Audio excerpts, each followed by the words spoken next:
I have gotten a man from an angel of the Lord. An angel of the Lord. We recall, from Untold Garden of Eden, that the surrounding terrestrial angels, soon after their fall, still maintained somewhat of a heavenly shine to them while on earth. A number of ancient texts actually stated that Cain was born with this same angelic shine. Could Eve have gotten Cain through one of these fallen angels of the garden? Maybe even the serpent? Even if Eve might have been claiming only that she had gotten a man from the Lord, she apparently must have thought Cain was someone born of some very extraordinary circumstance or was of some very special significance, to state that. As our story continues, we see that, after the fall of Adam and Eve, God was forced to deal out punishments to all of the Adam, Eve, and the serpent. Curiously enough, most of the punishments to Eve seem to have some relation to pregnancy or childbirth. Why? Were they directly related to the act the serpent and Eve participated in just before the fall? We see that the serpent, too, had curses placed upon him by God, along these same lines.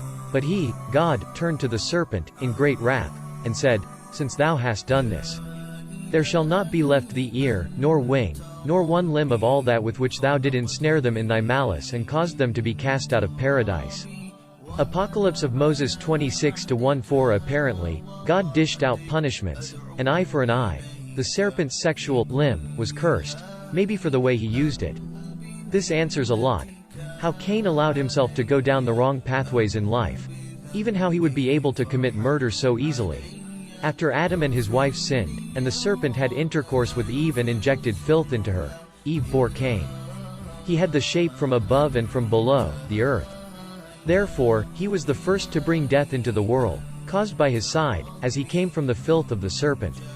The nature of the serpent is to lurk, to kill, and his issue, Cain learned his ways.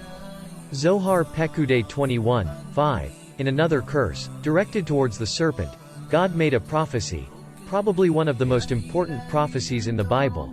"And I will put enmity between thee and the woman, and between thy seed and her seed. It shall bruise thy head, and thou shalt bruise his heel." Genesis 3:15, KJV. The verse is a little complex, and is divided into two parts. First, it states that the seeds, or descendants, of this serpent will be at enmity with the seeds, or descendants, of Eve. The seeds of the serpent would form into one bloodline, Adam and Eve's seed into another. The second part of this verse simply is a prediction about Jesus, himself, coming to earth, and how it will be he, as a member of Eve's seed, who would be the one destined to bruise the serpent's head eventually. But, in the fight, members of the serpent seed would only be able to bruise Jesus' heel in the process. What does this all mean? We will see. By having him crucified on the cross, there were descendants of this serpent who, in his lifetime, were in the position to bruise Jesus' heel, i.e. they crucified him, but Jesus would be victorious in the end. By raising himself from the dead, he would be able to defeat the serpent's curse of death on the world, rectifying the curse of death that Adam and Eve had brought on to everyone else. He offered everyone another chance at redemption, through his sacrifice. In this way, he would be able to crush the serpent's power, or headship, over the world. More about the specifics of this all, later.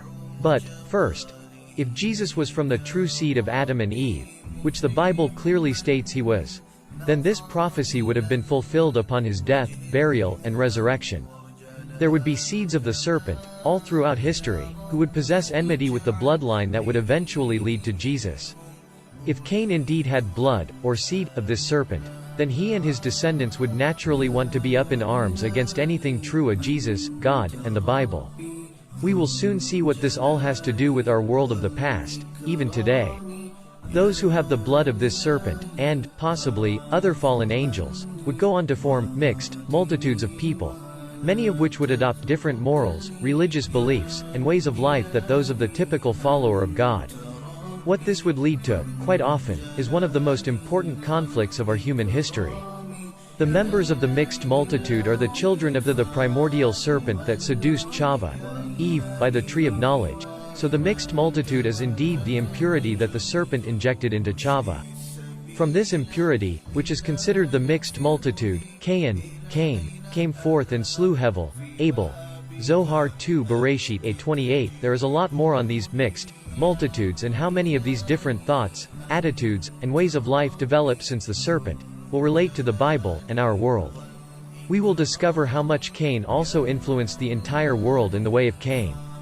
But, first, to continue with our discussion, and begin to understand how life was lived in these early days Adam, Eve, and of Cain, please see our next video on the Islamic Prince channel, Birds and Beasts.